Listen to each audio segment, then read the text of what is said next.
ಸುಖಸ್ಯ ದುಃಖಸ್ಯ ನ ಕೋಪಿ ದಾತ ಪರೋ ದದಾತೀತಿ ಕುಬುದ್ಧಿರೇಶ. ಸುಖ ಯಾರಿಂದಲೂ ನಮಗೆ ಜೀವನದಲ್ಲಿ ಬರಲ್ಲ, ದುಃಖವೂ ಯಾರಿಂದಲೂ ಬರಲ್ಲ. ಅವರೊಂದು ನೆಪವಾಗಿ ಮಾತ್ರ ಇರ್ತಾರೆ. ನನಗೆ ಇವರೇ ಸುಖ ಕೊಟ್ಟರು, ಇವರೇ ದುಃಖ ಕೊಟ್ಟರು ಅಂದರೆ ಅವರಷ್ಟು ಮೂರ್ಖ ಜಗತ್ತಿನಲ್ಲಿಲ್ಲ.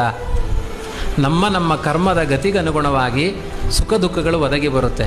ಅದನ್ನು ಸ್ವೀಕಾರ ಮಾಡೋದ್ರಲ್ಲೂ ನಮ್ಮ ಯೋಗ್ಯತೆ ಇರುತ್ತೆ. ಕೆಲವರಿಗೆ ಸೊಳ್ಳೆ ಇಲ್ಲಿ ಬಂದರೆ ಸಾಕು ಬ್ಯಾಟ್ ತೊಗೊಂಡು ಹೊಡಿಬೇಕು ಅನಿಸುತ್ತೆ. ಕೆಲವರಿಗೆ ಕಚ್ಚಿ ರಕ್ತ ಕುಡಿತಾ ಇದ್ರು ಸುಮ್ಮನೆ ಕೂತಿರ್ತಾರೆ. ಇವರಿಗೆ ದುಃಖ ಆಗಲಿಲ್ಲ, ಅವರಿಗೆ ಸೊಳ್ಳೆ ಹಾರಿದ್ದೇ ದುಃಖ ಆಗಿದೆ ಅಂದರೆ ಏನರ್ಥ? ನಿಮ್ಮ ಮನಸ್ಸಿನ ಮೇಲೆ ಅದು ಡಿಪೆಂಡ್ ಆಗಿದೆ.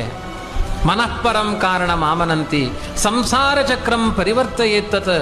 ನಿಮ್ಮ ಮನಸ್ಸಿನ ಮೇಲೆ ಆಗುವ ಪರಿಣಾಮಗಳದು ಸುಖ ದುಃಖಗಳು. ನಿಮ್ಮ ಮನಸ್ಸನ್ನು ಸರಿ ಮಾಡಿಕೊಳ್ಳಿ, ಅವಾಗ ಅರ್ಥ ಆಗುತ್ತೆ ಸುಖ ದುಃಖಗಳಿಗೆ ಯಾರೂ ನೇತಾರರಿಲ್ಲ. ಸುಖಂ ಈಶೇಚ್ಛಯ ಅಂದ್ರೂಣ ದುಃಖಂ ಚಾಪಿ ತದಿಚ್ಛಯ. ನಮ್ಮ ಜೀವನದ ಸುಖಕ್ಕೂ ಭಗವಂತನೇ ನಿಯಾಮಕ, ದುಃಖಕ್ಕೂ ಭಗವಂತ ನಿಯಾಮಕ. ಯಾರೂ ನಮಗೆ ನಿಯಾಮಕರಿಲ್ಲ.